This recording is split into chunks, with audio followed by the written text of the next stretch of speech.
सबसे पहले हम कांग्रेस पार्टी के उस चुनावी घोषणा पत्र का एक ब्लैक एंड व्हाइट विश्लेषण करेंगे जिसे उसने न्याय पत्र का नाम दिया है। यह न्याय पत्र कुल 48 पन्नों का है और इसमें कांग्रेस पार्टी ने कुल मिलाकर देश के लोगों से 344 चुनावी वायदे किए हैं और इन सभी वादों को उसने न्याय का प्रतीक चिन्ह बताया है। लेकिन इसी न्याय पत्र में कांग्रेस पार्टी से दो बड़ी गलतियां भी हुई हैं। तो पहले हम आपको गलती बताते हैं और आपको बताते हैं कि कांग्रेस की जिस टीम ने इस चुनावी घोषणा पत्र को तैयार किया है, मैनिफेस्टो को तैयार किया है, शायद उसने कुछ लापरवाही से काम किया। पहली गलती तो यह है कि इसमें पर्यावरण को लेकर चिंता जताते हुए पेज नंबर 43 पर जिस प्रदूषित नदी की तस्वीर प्रकाशित की गई है वो नदी असल में भारत में है ही नहीं। यह तस्वीर अमेरिका में स्थित एक झील की है और यह जो तस्वीर कांग्रेस ने अपने चुनावी घोषणा पत्र में लगाई है यह 10 साल से भी ज्यादा पुरानी तस्वीर है। भारत की तस्वीर नहीं है बल्कि अमेरिका की तस्वीर है। इसी न्याय पत्र में दूसरी बड़ी गलती कांग्रेस पार्टी की तरफ से यह हुई कि उसने अपने चुनावी घोषणा पत्र को मोदी सरकार की मौजूदा नीतियों का सिर्फ एक विरोध पत्र बनाकर रख दिया। यानी इसमें उन्होंने मौलिक सोच और मौलिक योजनाओं को शामिल नहीं किया है। हर पन्ने पर आपको मोदी का डर दिखाई देता है और हर पन्ने पर सिर्फ मोदी का विरोध दिखाई देता है और ऐसा लगता है कि कांग्रेस पार्टी की जो पूरी योजना है भविष्य की वो सिर्फ यह है कि उन्हें मोदी का विरोध करना है, मोदी की लाई हुई हर नीति को और हर फैसले को पलटना है। बस यही उनका विजन है। कांग्रेस को इस न्याय पत्र में यह बताना चाहिए था कि वो देश में लोगों के लिए ऐसा क्या नया करेगी जो इससे पहले किसी ने नहीं किया, लेकिन उसने इसकी जगह अपनी ज्यादातर घोषणाओं को मोदी सरकार की नीतियों के विरोध तक ही सीमित कर दिया। और कैसे, मैं आपको बताऊंगा। हम आपको कांग्रेस पार्टी की पहले तो ऐसी 10 बड़ी घोषणाओं के बारे में बताएंगे जो मोदी सरकार की नीतियों से ही जुड़ी हुई हैं। यानी मोदी ने कांग्रेस की कल्पना शक्ति को बांध दिया है।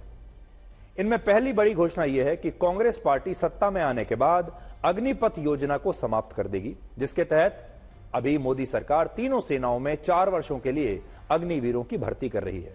तो कांग्रेस अग्निपथ योजना को समाप्त कर देगी। दूसरा, कांग्रेस पार्टी देश में एक राष्ट्र एक चुनाव की व्यवस्था को कभी भी लागू नहीं होने देगी। तीसरा, मोदी सरकार की नई शिक्षा नीति की समीक्षा करने के बाद उसमें भी बदलाव किए जाएंगे। चौथा, कांग्रेस मालदीव्स के साथ भारत के रिश्तों में सुधार लाएगी। पांचवां, जीएसटी काउंसिल का दोबारा से डिजाइन किया जाएगा, उसका पुनर्गठन किया जाएगा। छठा, नोटबंदी के फैसले और फ्रांस से खरीदे गए रफाल लड़ाकू विमानों की डील की जांच की जाएगी और यह तब है जब सुप्रीम कोर्ट इन दोनों ही मामलों में पहले ही भारत सरकार को क्लीन चिट दे चुका है। लेकिन कांग्रेस ऐसा लगता है कि सुप्रीम कोर्ट की क्लीन चिट को भी मानती नहीं।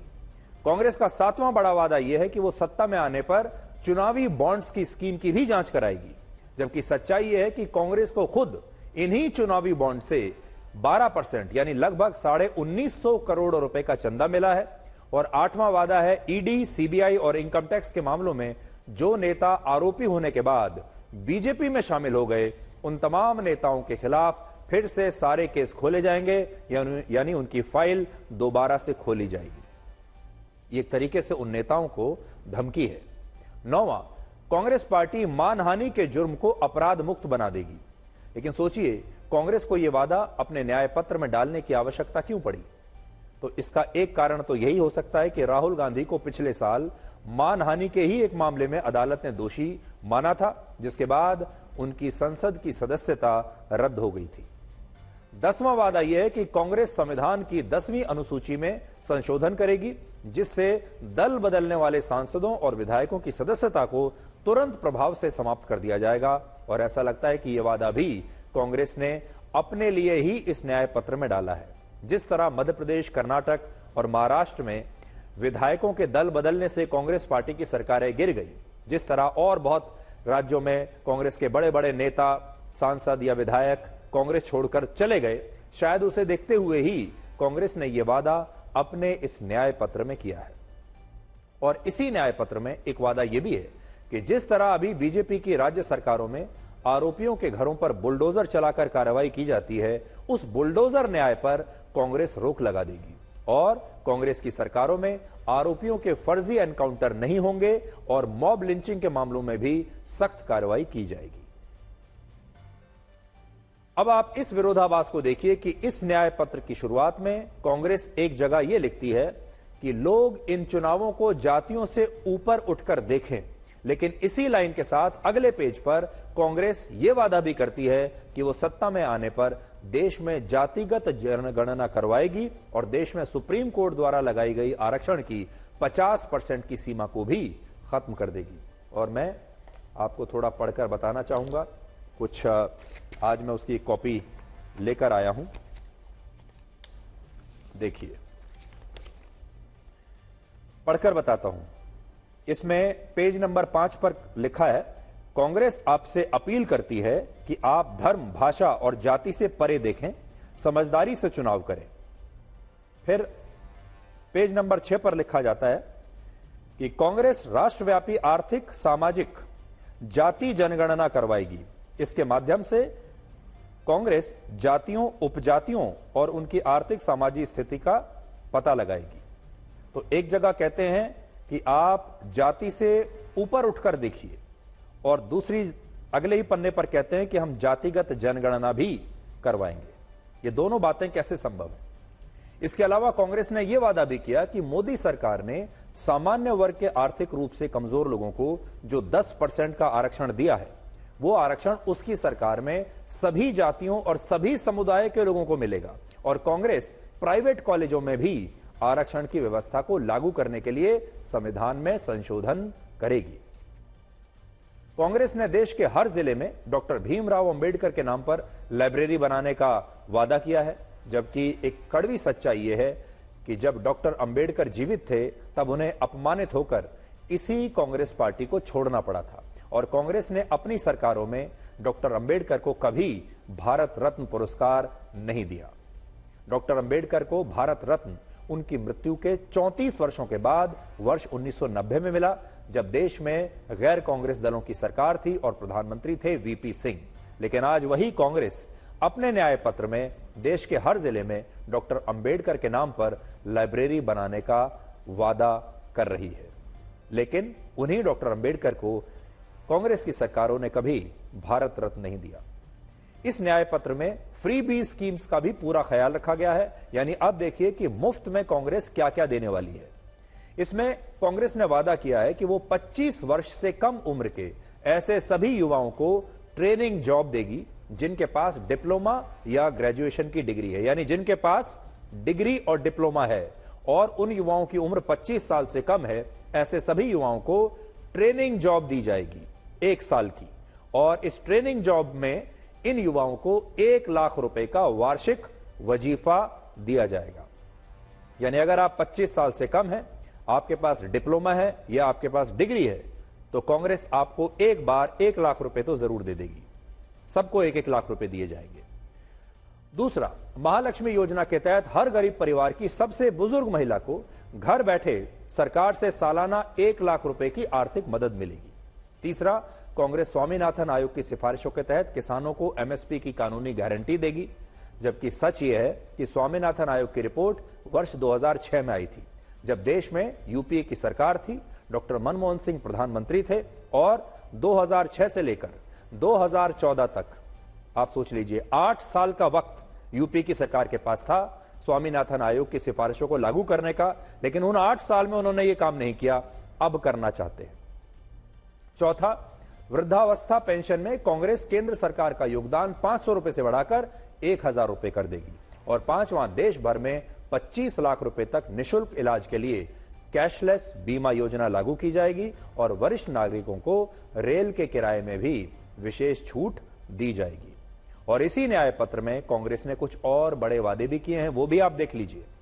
जैसे केंद्र सरकार में खाली पड़े 30 लाख पदों पर भर्तियां की जाएंगी, क्वेश्चन पेपर लीक के मामले का निपटारा करने के लिए फास्ट ट्रैक अदालतों का गठन होगा, सरकारी परीक्षाओं के लिए छात्रों से जो आवेदन शुल्क लिया जाता है अब आपको कोई आवेदन शुल्क नहीं देना पड़ेगा, मेडिकल कॉलेजों में दाखिले के लिए होने वाली नीट की परीक्षा की समीक्षा की जाएगी, यानी नीट की परीक्षा पर भी पुनर्विचार होगा, लोकसभा और विधानसभा में महिलाओं को 33% का आरक्षण देने वाला कानून वर्ष 2025 से ही लागू हो जाएगा, जिसे केंद्र सरकार ने 2029 में लागू करने की बात कही थी। वर्ष 2025 से केंद्र सरकार की आधी नौकरियां महिलाओं के लिए आरक्षित हो जाएंगी। तो अब आप सोचिए, 2025 के बाद आधी नौकरियां तो महिलाओं के लिए आरक्षित हो जाएंगी और बाकी की जो आधी बची वो उसमें भी आरक्षण का दायरा बहुत बढ़ा दिया जाएगा। अब उन लोगों को सोचना है जो आरक्षण में नहीं आते, जिन्हें जो किसी भी वर्ग में ऐसे नहीं है जिनको आरक्षण मिले, उनके लिए कितनी नौकरियां बचेंगी ये सोच लीजिए। कांग्रेस मीडिया की पूर्ण स्वतंत्रता और अभिव्यक्ति को देश में बहाल कराएगी और भोजन, पहनावे, प्यार और शादी के व्यक्तिगत मामलों में कांग्रेस की सरकार का कोई दखल नहीं होगा। आप कुछ भी खाइए, पीजिए, कुछ भी पहनिए, प्यार और शादी अपनी पसंद से कीजिए। यह वादा कांग्रेस ने शायद इसलिए किया क्योंकि उत्तराखंड में बीजेपी की सरकार ने जो यूनिफॉर्म सिविल कोड लागू किया है, उसके तहत सरकार ने लिव इन रिलेशनशिप्स में रहने वाले युवाओं के लिए इसका रजिस्ट्रेशन कराना अनिवार्य कर दिया। लेकिन कांग्रेस का कहना है कि उसकी सरकार अगर आई तो वो ऐसे तमाम मामलों में कभी दखल नहीं देगी। और इसी में यह वादा भी है कि कांग्रेस की सरकार बनने पर देश में चुनाव तो ईवीएम से ही कराए जाएंगे, लेकिन कांग्रेस चुनाव आयोग के साथ एक ऐसी व्यवस्था स्थापित करेगी जिसमें हर मतदान पर्ची को वीवीपैट से मिलाकर यह सुनिश्चित किया जा सके कि चुनाव की प्रक्रिया निष्पक्ष हुई है। इसके अलावा कांग्रेस का यह भी वादा है कि वो फेक न्यूज और पेड न्यूज को रोकने के लिए कानून में बहुत बड़े बदलाव करेगी और जम्मू कश्मीर को पूर्ण राज्य का और आंध्र प्रदेश को विशेष राज्य का दर्जा देगी और दिल्ली में भी सरकार को उपराज्यपाल से ज्यादा शक्तियां दे दी जाएंगी। यानी दिल्ली में भी बदलाव होगा। दिल्ली में जो चुनी हुई सरकार होगी उसे उपराज्यपाल से ज्यादा शक्तियां दी जाएंगी और ये ऐसा कांग्रेस ने शायद आम आदमी पार्टी के कहने पर किया होगा। कांग्रेस ने इस घोषणा पत्र को वैसे तो न्याय पत्र का नाम दिया है, लेकिन क्या आपको पता है कि इसमें न्याय की ज्यादातर बातें सिर्फ अल्पसंख्यकों के लिए ही लिखी गई हैं। इसमें कांग्रेस लिखती है कि वो बहुसंख्यकवाद के खिलाफ है और सब जानते हैं कि बहुसंख्यक इस देश में कौन है। बहुसंख्यक हैं हिंदू। लेकिन इसी लाइन के आगे वो ये भी लिखते हैं कि कांग्रेस भारत में अल्पसंख्यकों के अधिकारों को बनाए रखने और उनकी रक्षा करने के लिए प्रतिबद्ध है और वो सरकार में आने पर यह सुनिश्चित करेगी कि अल्पसंख्यकों को शिक्षा, स्वास्थ्य, सरकारी नौकरी, कौशल विकास और खेल में बिना किसी भेदभाव के उचित अवसर मिले। और कांग्रेस ने अल्पसंख्यकों से वादा करने के लिए इस न्याय पत्र में बाकायदा एक अलग से खंड बनाया है, लेकिन बाकी लोगों के लिए इसमें कोई अलग से खंड नहीं बनाया गया है। ये मोदी सरकार में ये सारे दरवाजे गरीबों के लिए, महिलाओं के लिए, युवाओं के लिए बंद है। हम जब सत्ता में आएंगे ये दरवाजे सब हम गरीबों के लिए खोल देंगे, उनका विकास करेंगे, ये हमारी प्रतिज्ञा है। ये जो चुनाव है ये लोकतंत्र को और संविधान को बचाने का चुनाव है। एक तरफ एनडीए नरेंद्र मोदी जी जो कॉन्स्टिट्यूशन पर आक्रमण कर रहे हैं, लोकतंत्र पर आक्रमण कर रहे हैं, इंस्टीट्यूशंस को कैप्चर कर रहे हैं, और दूसरी तरफ इंडिया अलायंस जो कॉन्स्टिट्यूशन की रक्षा करता है, लोकतंत्र की रक्षा करता है। तो ये चुनाव इन दोनों फोर्सेस के बीच में है। नरेंद्र मोदी जी ने पॉलिटिकल फाइनेंस की मोनोपोली बनाई है। कैसे बनाई है? ED, CBI, income tax department का प्रयोग करके। अगर आप बॉन्ड स्कीम्स को देखें तो उसमें साफ दिख जाता है कि नरेंद्र मोदी जी ने, बीजेपी ने एक प्रकार से पॉलिटिकल फंडिंग एक्सटॉर्शन से, धमकी से, प्रेशर से बनाई है। नरेंद्र मोदी जी चाहते हैं कि पॉलिटिकल फाइनेंस की मोनोपोली उनके हाथों में हो। अब हमारे बैंक अकाउंट बंद कर दिए, हमारे पास ओरिजिनल रास्ता जो था वही हमारा रास्ता है। हम जनता के साथ जाकर मिलकर उनके लिए लड़ते हैं। ये जो मैनिफेस्टो बना है, ये मैनिफेस्टो कांग्रेस पार्टी ने नहीं बनाया है। ये मैनिफेस्टो हिंदुस्तान की जनता ने बनाया है। हमने सिर्फ इसको लिखा है। जो किसानों ने हमें बताया, खारगे जी को बताया, मुझे बताया, बाकी नेताओं को बताया, वो हमने लिखा है। चाहे वो रोजगार की बात हो, चाहे वो कॉन्ट्रैक्ट लेबर की बात हो, हजारों लोगों से बात करके हमने ये हिंदुस्तान की आवाज है, ये लिखी है। आपने कांग्रेस के मैनिफेस्टो में देखा होगा, ये वाटर मैनेजमेंट के ऊपर ये फोटो है। देखिए, इसको जाके आप चेक कर लीजिएगा। ये न्यूयॉर्क की बफेलो लिवर की है। अब आइए साहब, इन्वायरमेंटल क्लीनिनेस के ऊपर ये फोटो है। और ये जानते कहां की है? The most favoured and sort of destination of चिर युवा of Indian politics, Rahul Gandhi ji का, थाईलैंड के। इस मैनिफेस्टो को देखकर सिर्फ एक ही बात कही जा सकती है, वो पैरवी तो झूठ की करता चला गया, बस उसका चेहरा उतरता चला गया। आगे बढ़ने से पहले आपको इस मैनिफेस्टो का एक अंश और मैं पढ़कर सुनाना चाहता हूं, जिसमें लिखा है, भारत के इतिहास और लोकतांत्रिक परंपराओं को समझते हुए कांग्रेस का मानना है कि तानाशाही या बहुसंख्यकवाद के लिए देश में कोई जगह नहीं है और कांग्रेस भारत में अल्पसंख्यकों के अधिकारों को बनाए रखने और उनकी रक्षा करने के लिए प्रतिबद्ध है। यानी कांग्रेस का एक बहुत बड़ा मुद्दा यह है कि हमारे देश में अल्पसंख्यक जो हैं वो सुरक्षित महसूस नहीं करते, अल्पसंख्यक असुरक्षित हैं और वो उनकी सुरक्षा की गारंटी अपने इस मैनिफेस्टो में दे रही है।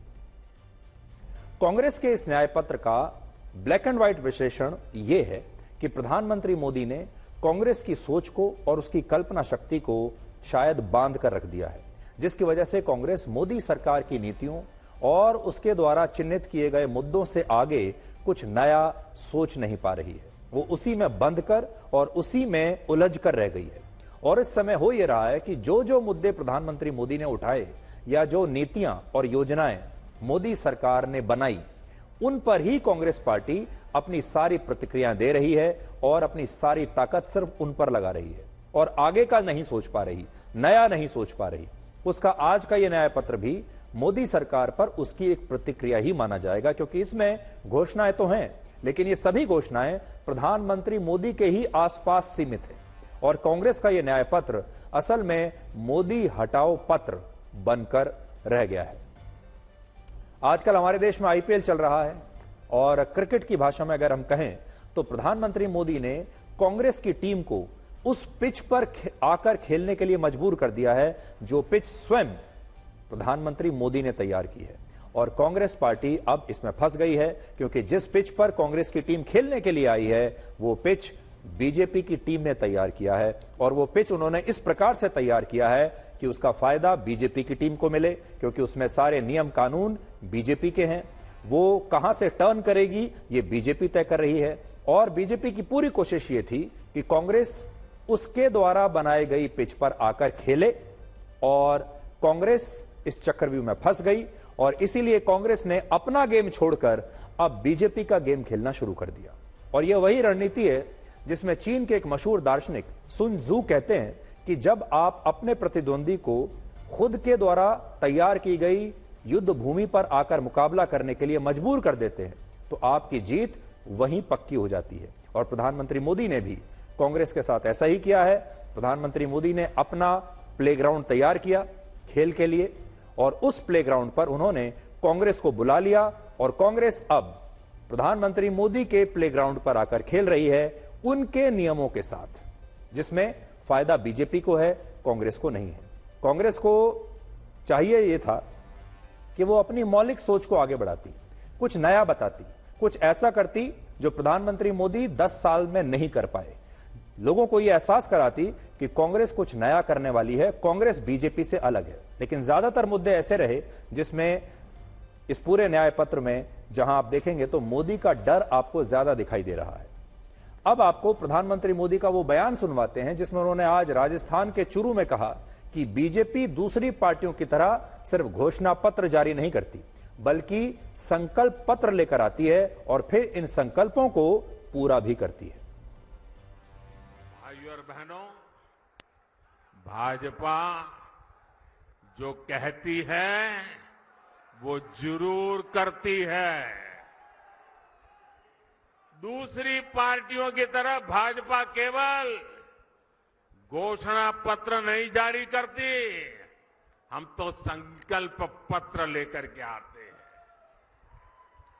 2019 में हमने जो संकल्प पत्र जारी किया था, उसके ज्यादातर संकल्प पूरे हो चुके हैं और 2 साल कोविड के संकट के बावजूद भी मोदी ने आपको जो वादा किया था, वो वादा पूरा करने के लिए एड़ी चोटी का जोर लगा दिया है। कांग्रेस के इस न्याय पत्र से आज आप ये समझ सकते हैं कि इस बार के चुनाव में सबसे बड़ा मुद्दा महंगाई, बेरोजगारी, चुनावी बॉन्ड्स, ईडी, सीबीआई, चीन, ये सब कुछ नहीं है, बल्कि इस बार के चुनाव में सबसे बड़ा मुद्दा है मोदी, यानी स्वयं प्रधानमंत्री मोदी ही सबसे बड़ा मुद्दा है, जिसमें यह मुकाबला मोदी के समर्थकों और मोदी के विरोधियों के बीच हो रहा है। और यह चुनाव पूरी तरह से मोदी फैक्टर पर केंद्रित हो गया है। यानी अगर आप मुझसे पूछें तो यह चुनाव है मोदी वर्सेस मोदी का चुनाव। इधर भी मोदी हैं और उधर भी मोदी हैं। सिर्फ बात यह है कि कौन मोदी के साथ है और कौन मोदी के खिलाफ है। बाकी के सारे जो मुद्दे हैं वो अब इस मुद्दे के सामने छोटे पड़ गए हैं। अब बड़ी बात यह है कि यह मोदी फैक्टर है क्या। इसे आज आप कुछ आंकड़ों से समझिए और देखिए कि कैसे एक ब्रांड ने, भारत की राजनीति के सिर्फ एक ब्रांड जिसका नाम है नरेंद्र मोदी, वो इस पूरे चुनाव को अपने अकेले दम पर डोमिनेट कर रहे हैं। प्रधानमंत्री मोदी के राष्ट्रीय राजनीति में आने से पहले ऐसा कभी नहीं हुआ था जब बीजेपी ने लोकसभा के चुनाव में 200 से ज्यादा सीटें भी कभी जीती हों। तो मोदी जब से राष्ट्रीय राजनीति में आए हैं, जब से उनकी एंट्री हुई है, बदलाव देखिए क्या आया है। 2014 से पहले सिर्फ 1999 के लोकसभा चुनाव में बीजेपी को सबसे ज्यादा 182 लोकसभा सीटें मिली थी, सबसे ज्यादा 182 मोदी के आने से पहले। लेकिन वर्ष 2014 में जब बीजेपी ने प्रधानमंत्री मोदी के चेहरे पर चुनाव लड़ा तो उसे पहली बार लोकसभा चुनाव में पहली बार अपने इतिहास में बहुमत मिला और बीजेपी 282 सीटों पर पहुंच गई। इसके बाद वर्ष 2019 के लोकसभा चुनाव में भी बीजेपी को प्रधानमंत्री मोदी के ब्रांड की वजह से, उनके चेहरे की वजह से, उनके नाम की वजह से 303 सीटें मिल गई और प्रधानमंत्री मोदी की वजह से लोकसभा चुनाव में बीजेपी के वोट 15 करोड़ बढ़ गए, 15 करोड़ की वृद्धि हो गई। अंदाजा लगाइए, वर्ष 1984 के लोकसभा चुनाव में जब बीजेपी देश में सिर्फ 2 सीटों पर थी, तब उसे देश में 1 करोड़ 80 लाख वोट मिले थे। 1984 में 1 करोड़ 80 लाख वोट और 2 सीटें। वर्ष 2009 तक स्थिति में ज्यादा बदलाव नहीं आया। वर्ष 2009 के लोकसभा चुनाव में बीजेपी को 7 करोड़ 80 लाख वोट मिले, लेकिन इसके बाद जब 2014 का चुनाव मोदी के चेहरे पर लड़ा गया तो बीजेपी के वोट 7 करोड़ 80 लाख से बढ़कर 17 करोड़ 20 लाख हो गए। सोचिए, 7 करोड़ से सीधे 17 करोड़। और फिर वर्ष 2019 में यह वोटों की संख्या 17 करोड़ से बढ़कर 22 करोड़ 90 लाख पहुंच गई, यानी लगभग 23 करोड़। और बीजेपी के वोटों में इतनी वृद्धि किसी और नेता के दौर में नहीं आई, किसी और युग में कभी नहीं आई जितनी की प्रधानमंत्री मोदी के इस युग में आई है। और इस बात को आप कुछ और आंकड़ों से समझिए। प्रधानमंत्री मोदी के दिल्ली आने के बाद उत्तर प्रदेश की 53, बिहार की 16, राजस्थान की 11, महाराष्ट्र की 9, हरियाणा की 6, आंध्र प्रदेश की 7, असम की 6, गुजरात, झारखंड, उत्तराखंड और पश्चिम बंगाल की 3-3 सीटों पर बीजेपी का वोट शेयर 20% तक बढ़ चुका है। और इतना वोट परसेंटेज बढ़ना राजनीति में एक चमत्कार ही माना जाता है। इसलिए कुछ राजनीतिक पंडित मोदी फैक्टर को मोदी मैजिक भी आजकल कहते हैं। तो यहां आपने देखा कि जो ब्रांड मोदी है, कैसे इस बार का चुनाव सिर्फ मोदी के आसपास लड़ा जा रहा है। मैनिफेस्टो जो बनाए जा रहे हैं, घोषणा पत्र जो बनाए जा रहे हैं, वो मोदी के आसपास ही बन रहे हैं। अब आपको हम ये बताते हैं जो एक चिंताजनक खबर है भारत के लिए, भारत के लोकतंत्र के लिए और चुनावों के लिए। हमारे देश के युवा इंस्टाग्राम और स्नैपचैट पर तो अपनी आईडी बना रहे हैं, लेकिन वो वोटर आईडी नहीं बनवा रहे हैं। भारत में इस समय पूरी दुनिया में सबसे ज्यादा 18 से 19 वर्ष के बीच 4 करोड़ 90 लाख युवा हैं, लगभग 5 करोड़ युवा हैं, और ये सारे नए वोटर्स होंगे क्योंकि ये अभी अभी बालिग हुए हैं और ये उनका पहला चुनाव होगा। लेकिन हैरानी की बात यह है कि इनमें से सिर्फ 1 करोड़ 80 लाख यानी सिर्फ 38% युवा ही ऐसे हैं जिन्होंने इस बार के चुनाव में वोट देने के लिए अपना पंजीकरण कराया है, और बाकी के 62% युवा इस बार लोकसभा चुनाव में वोट देने के इच्छुक ही शायद नहीं है, क्योंकि उन्होंने अभी तक अपना वोटर आईडी बनाया नहीं है और चुनाव शुरू होने में अब 2 हफ्ते का समय बचा है। और ऐसा लगता है जैसे उन्हें देश की नई सरकार चुनने में शायद कोई रुचि ही नहीं है। इससे भी बड़ी बात यह है कि दिल्ली, बिहार, उत्तर प्रदेश, महाराष्ट्र, असम, उत्तराखंड, हरियाणा और केरल जैसे राज्यों के ज्यादातर युवा लोकसभा चुनाव में अपने वोट के अधिकार का इस्तेमाल करना ही नहीं चाहते, यानी वोट डालना ही नहीं चाहते। बिहार में सबसे कम 17%, दिल्ली में सिर्फ 21%, उत्तर प्रदेश में 23%, महाराष्ट्र में सिर्फ 32%। 18 से 19 साल के युवाओं ने इस बार अपना वोटर आईडी बनवाया है या पंजीकरण कराया है, और इन राज्यों के बाकी लाखों युवा इस बार चुनाव में वोट शायद नहीं डालेंगे। सोचिए कितनी गंभीर बात है कि जिस देश में 18 से 25 वर्ष के 80% युवा दिन रात सोशल मीडिया का इस्तेमाल करते हैं, जिन्होंने 5 से ज्यादा सोशल मीडिया प्लेटफॉर्म्स पर अपने अपने अकाउंट बनाए हुए हैं, वही युवा इस देश की सरकार को चुनने के लिए अपने वोट का पंजीकरण नहीं कराना चाहता, और असल में उनकी चुनाव में शायद कोई रुचि ही नहीं है, राजनीति में रुचि ही नहीं है। तो अगर हमारे देश के इन युवाओं की रुचि राजनीति में नहीं है, चुनाव में नहीं है, तो फिर रुचि है किसमें? ये लोग कर क्या रहे हैं? तो अब आपको बताते हैं कि इनकी रुचि किसमें है। इस समय भारत के करोड़ों युवा हर रोज आईपीएल देख रहे हैं, हर रोज औसतन 7 घंटे इंटरनेट देख रहे हैं, इंटरनेट का प्रयोग कर रहे हैं, हर रोज औसतन 2.5 घंटे रील्स देख रहे हैं इंस्टाग्राम पर और अलग अलग प्लेटफॉर्म्स पर, या फिर रील्स बना रहे हैं, और महीने में औसतन 2 दिन दोस्तों के साथ पार्टी कर रहे हैं, साल में औसतन 2 बार दूसरे राज्यों में छुट्टियां मनाने के लिए जा रहे हैं वेकेशन पर, दूसरे शहरों में या राज्यों में, प्रतिदिन औसतन 40 मिनट डेटिंग एप्स पर खर्च कर रहे हैं, और लगभग 1 घंटे का कंटेंट हर रोज ओटीटी प्लेटफॉर्म्स पर देख रहे हैं। तो हमारे देश का युवा, जो औसत युवा है, वो क्या क्या कर रहा है देखिए एक बार ध्यान से आप। वो आईपीएल देख रहा है, वो इंटरनेट पर है, वो रील्स देख रहा है, वो छुट्टियों पर दूसरे शहरों और राज्यों में जा रहा है, वो डेटिंग एप्स पर है, वो ओटीटी प्लेटफॉर्म पर है, वो पार्टी कर रहा है, उसे इस बात की चिंता है कि अगला स्मार्टफोन कौन सा लेना है, उसे इस बात की चिंता है कि अगला जूता, ब्रांडेड जूता कौन सा लेना है, उसे इस बात की चिंता है कि उसे अगला फैशन ब्रांड कौन सा चुनना है, लेकिन वो चुनाव में वोट नहीं डालना चाहता। जब बात चुनाव में वोट देने की आती है तो ये युवा दुनिया के सबसे बड़े लोकतंत्र के चुनावी पर्व में हिस्सा ही नहीं लेना चाहते, और अपना वोटर आईडी कार्ड इन्होंने बनवाया नहीं है। तो इंस्टाग्राम आईडी है, स्नैपचैट आईडी है, लेकिन वोटर आईडी नहीं है। युवाओं में चुनावों को लेकर और राजनीति को लेकर यह उदासीनता क्यों है? वो इसलिए क्योंकि हमारे देश के ज्यादातर युवाओं का आज जो लाइफस्टाइल है उसका सरकार से कोई कनेक्शन बैठता नहीं, राजनीति से कोई कनेक्शन बैठता नहीं, और असल में ये युवा राजनीति से बिल्कुल कटे हुए हैं, और इन्हें लगता है कि सरकार किसी की भी आए इनके लाइफस्टाइल पर कोई प्रभाव नहीं होगा और होना भी नहीं चाहिए। और इसीलिए ये युवा खिलाड़ियों को देख सकते हैं, एक्टर्स को देख सकते हैं, रील्स में सोशल मीडिया इन्फ्लुएंसर्स को भी देख सकते हैं, लेकिन ये नेताओं को नहीं देखना चाहते। और इसका एक कारण यह है कि हमारे देश में चुनावी राजनीति करने वाले नेताओं की औसत उम्र 52 वर्ष है। वैसे तो ज्यादातर जो बड़े नेता हैं उनकी उम्र तो इससे भी कहीं ज्यादा है, जबकि पूरे भारत की औसत उम्र सिर्फ 28 वर्ष है। और इसी वजह से हमारे देश के नेता युवाओं से खुद को कनेक्ट नहीं कर पा रहे हैं।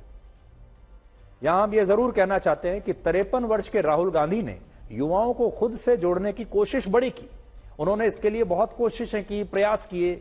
पदयात्राओं के दौरान जो कपड़े उन्होंने पहने, अगर आप राहुल गांधी को देखें तो युवाओं की तरह वो खुद को पेश करते हैं। आज भी 52 वर्ष की उम्र में भी कहते हैं मैं युवा हूं, टी शर्ट पहनकर रहते हैं, दौड़ते हैं, भागते हैं, यूथफुल दिखने की कोशिश करते हैं। और इसलिए राहुल गांधी ने इस संदर्भ में काफी प्रयास किया, लेकिन वो युवाओं को इसलिए प्रभावित नहीं कर पाए क्योंकि वो दिशाहीन थे। कपड़े तो उन्होंने पहन लिए, वीडियो भी बना लिए, यूट्यूब पर भी आ गए, लोगों के साथ खेलना भी शुरू कर दिया, अच्छे अच्छे डायलॉग्स, मनोरंजन करना भी शुरू कर दिया, लेकिन ये सब कुछ दिशाहीन था। और देश का युवा ये सब करने के बाद भी उनके साथ कनेक्ट नहीं कर पाया।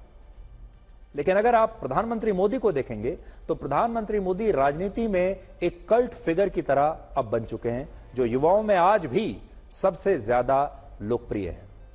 और आज भारत के परिवारों में और युवाओं में प्रधानमंत्री मोदी की जो छवि है वो ऐसी है जैसे घर में कोई बड़ा होता है, जैसे घर का कोई संरक्षक होता है जिसे घर की चिंता रहती है। इस प्रकार की छवि प्रधानमंत्री मोदी ने भारत के आम लोगों के घरों में, परिवारों में बनाकर रखी है। तो ये भी यूथ को कनेक्ट करने का एक तरीका है। अभी हाल ही में आपको याद होगा प्रधानमंत्री मोदी ने जो कंटेंट क्रिएटर्स थे डिजिटल प्लेटफॉर्म्स पर, जो यूट्यूबर्स हैं, जो इंस्टाग्राम पर अपने रील्स बनाते हैं, ऐसे तमाम लोगों को दिल्ली में बुलाया था। उनसे उन्होंने मुलाकात की और उनसे बहुत ही हल्के फुल्के अंदाज में उनसे उन्होंने बात भी की, लोगों को हंसाया भी, और वो खुद भी काफी कंटेंट बनाते हैं। तो ये भी एक तरीका है युवाओं तक पहुंचने का। लेकिन फिर भी हम ये कहेंगे कि आज भी हमारे देश के युवा इंस्टाग्राम आईडी बना रहे हैं, स्नैपचैट आईडी बना रहे हैं, लेकिन वोटर आईडी नहीं बना रहे। और आज फिर भी हमारे देश की सभी पार्टियां और उनके नेताओं को इस पर मिलकर विचार करना चाहिए कि अगर इस देश का युवा फेसबुक और इंस्टाग्राम पर आईडी बना रहा है, लेकिन अगर अपना वोटर आईडी कार्ड नहीं बनवा रहा, तो यह दुनिया के सबसे बड़े लोकतंत्र के लिए एक बहुत बड़ी चिंता का विषय है। क्योंकि ये जो वोटर है 18 से 19 साल का नया वोटर, जब ये बड़ा होगा, जब ये रोजगार शुरू करेगा, जब ये अपना परिवार शुरू करेगा और जब ये अपने परिवार का प्रमुख बन जाएगा, तो उस समय अगर इसकी राजनीति में दिलचस्पी नहीं हुई, अगर ये राजनीति में भागीदार नहीं बना, तो पूरा परिवार देश की राजनीति से और चुनावों से कट जाएगा। और अब हम आपके सामने एक बड़ा खुलासा करने के लिए आए हैं। आज हम जमानत पर जेल से बाहर आए आम आदमी पार्टी के सांसद संजय सिंह और शराब घोटाले से उनके रिश्ते के बारे में आपको कुछ ऐसी जानकारियां देंगे जिनसे आपको आम आदमी पार्टी द्वारा उठाए गए सारे सवालों के जवाब अपने आप मिल जाएंगे। संजय सिंह कोर्ट के मना करने के बाद भी लगातार मीडिया में इंटरव्यूज दे रहे हैं, बयान दे रहे हैं, प्रेस कॉन्फ्रेंस कर रहे हैं और आरोप लगा रहे हैं कि उनके और अरविंद केजरीवाल के खिलाफ ईडी के पास कोई सबूत नहीं है और इन्हें जबरदस्ती गिरफ्तार करके रखा गया है चुनाव की वजह से। लेकिन आज हम आपके सामने इस घोटाले के कुछ तथ्य पेश करेंगे और आपको कुछ चैट्स दिखाएंगे, कुछ तस्वीरें दिखाएंगे, जिससे शराब कारोबारियों और आम आदमी पार्टी के नेताओं का रिश्ता एक बार फिर साफ हो जाता है। उससे पहले आपको संजय सिंह के कुछ दावों का असली सच हम बताते हैं। संजय सिंह कहते हैं कि दिल्ली का शराब घोटाला मनगढ़ंत है और इस घोटाले का कोई भी सबूत अब तक ईडी के पास नहीं है और सिर्फ कुछ लोगों के बयान के आधार पर इस घोटाले की पूरी थ्योरी इस देश के लोगों के बीच रख दी गई है।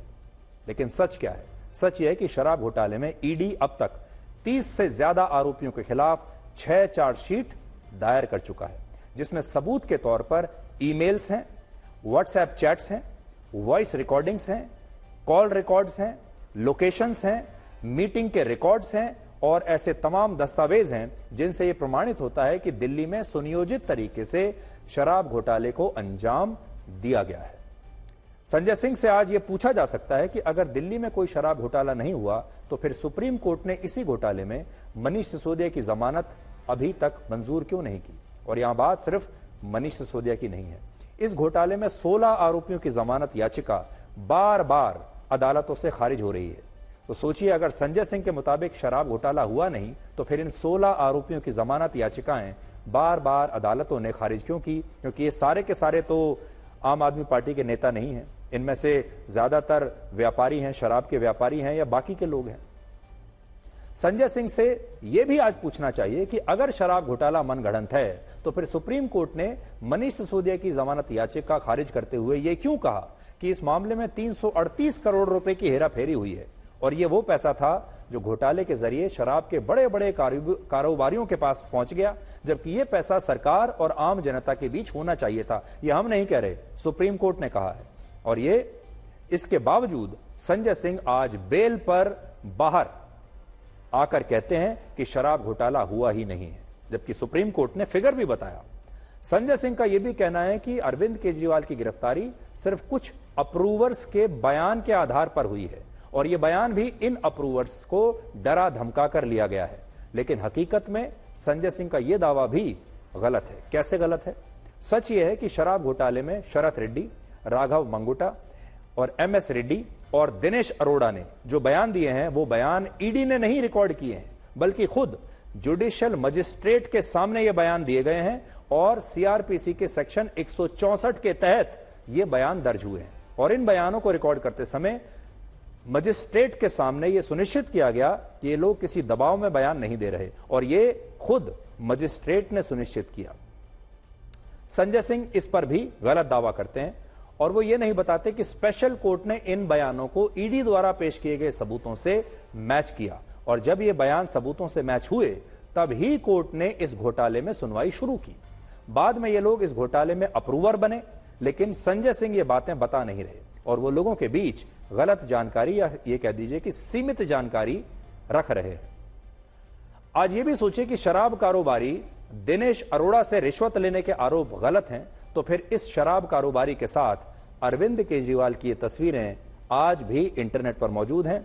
और अरविंद केजरीवाल इस शराब कारोबारी से क्यों मुलाकात करते थे, क्यों मिलते थे? आज मैं आपको दो तस्वीरें दिखा रहा हूं, दिनेश अरोड़ा और अरविंद केजरीवाल, और दिनेश अरोड़ा और मनीष सिसोदिया एक साथ।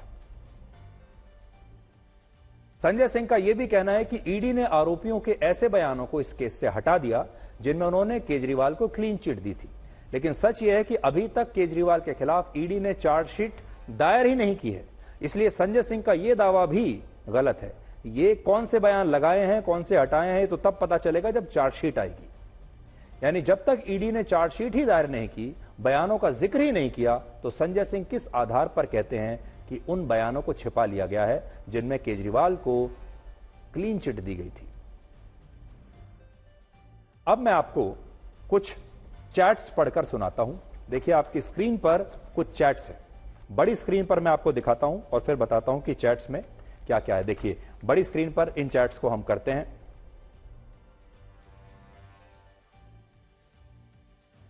एक एक करके हमारे पास कुछ चैट्स हैं, आप देखते जाइए।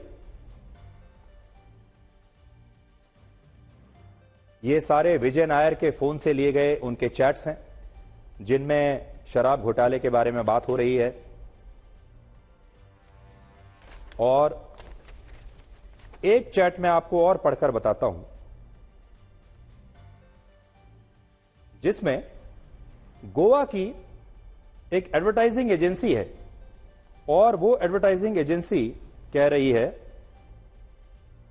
ये देखिए, ये सारे वो चैट्स हैं जो ईडी ने अपने अलग अलग दस्तावेजों में अदालत को दिए हैं। अब देखिए सुनील दुग्गल क्या कहते हैं। ये विजय नायर के बारे में बात कर रहे हैं। Suresh was deputed to meet him where he demanded all sorts of things. अब कौन कौन सी डिमांड्स उन्होंने रखी हैं ये तो इसमें नहीं लिखा, लेकिन ये पक्का लिखा है कि he demanded all sorts of things.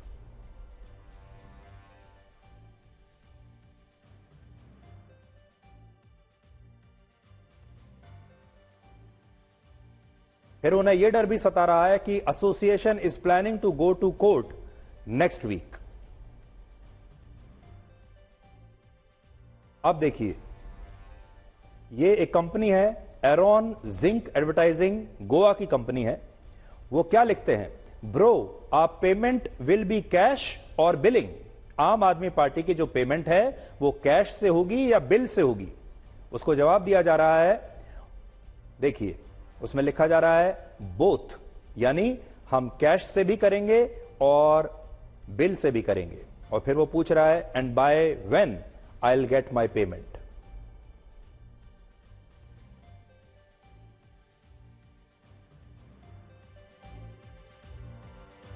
अब दिनेश अरोड़ा ने सोशल मीडिया पर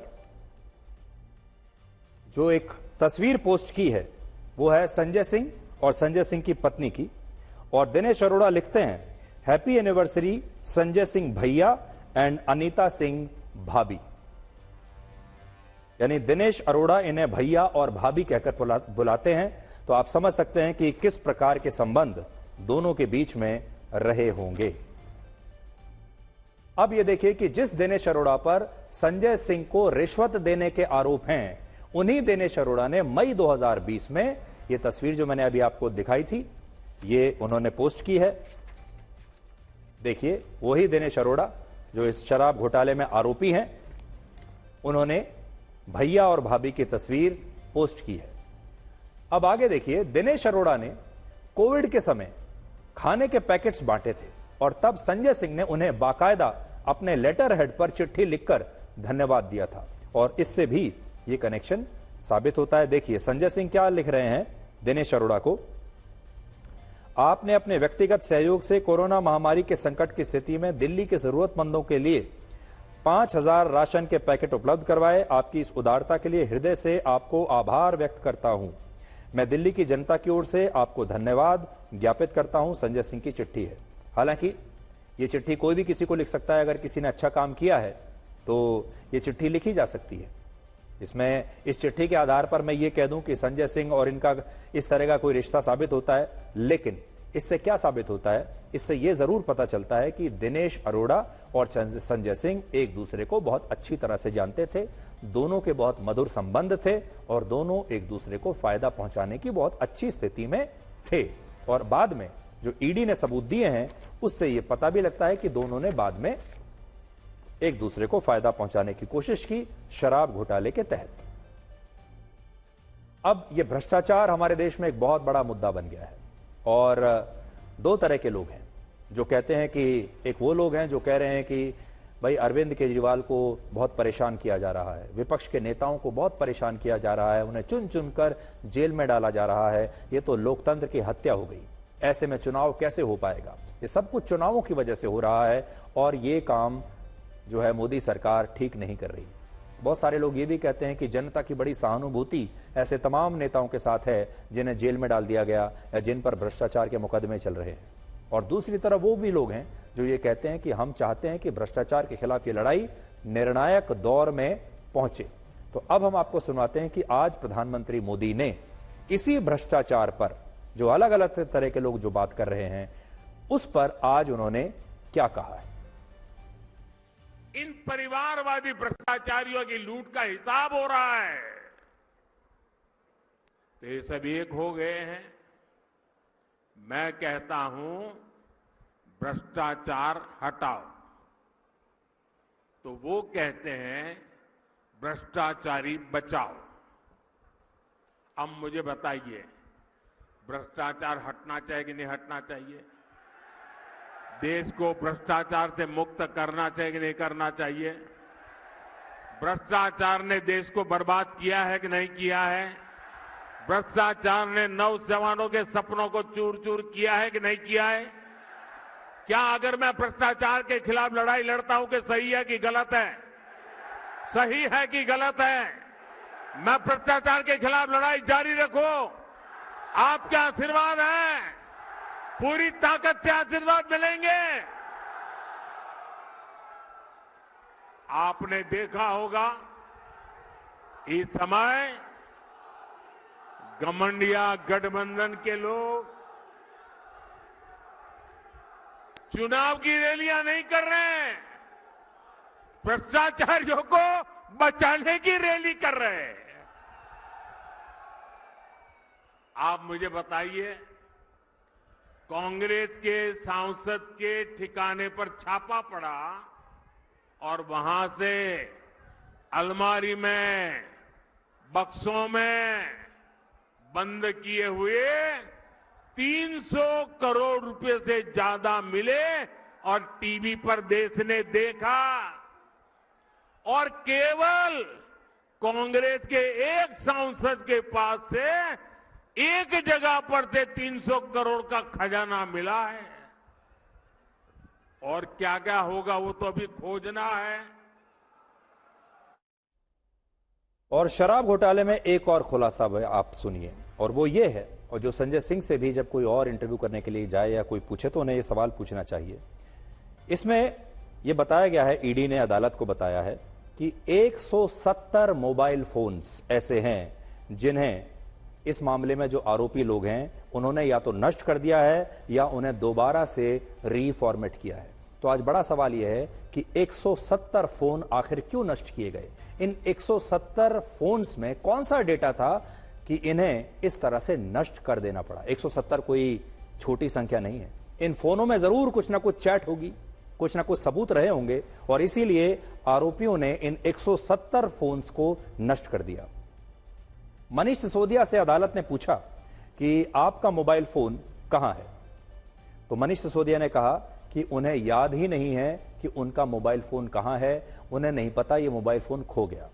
इसके बाद अरविंद केजरीवाल से पूछा गया कि आपका पुराना फोन कहां है, हमें वो चाहिए।